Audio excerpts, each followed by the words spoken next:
show you, I did a video on how to put these on here a little bit faster for people who want to buy their own machine and save some money putting decals on cars or yard signs. But anyways, every once in a while you're going to get a little couple bubbles.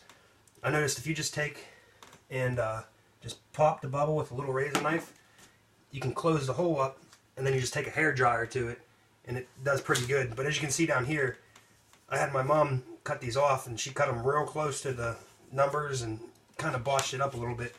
But if you just take it, get like a measurement, like this one is about good at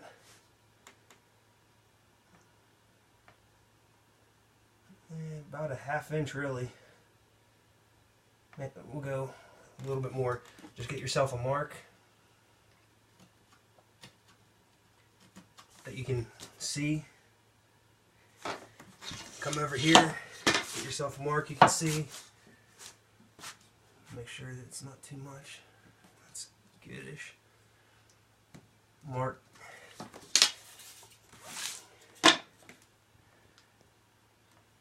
I'm actually going below my marks just because she really cut it close when she cut these off for me. But you just take a razor knife, real light, don't cut your finger off, real lightly the first time, then a little harder the second time.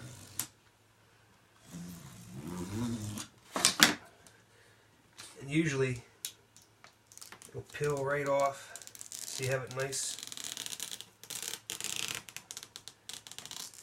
Now, I kind of pushed a little too hard the third time. Up here I didn't do that. I pushed a little hard the third time, and you see it went with the rivets of the board.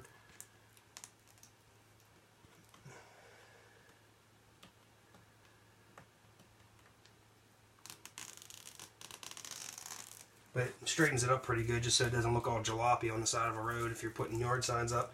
Obviously you couldn't do that probably on a car or a trailer, maybe you could do it, but no, that's all.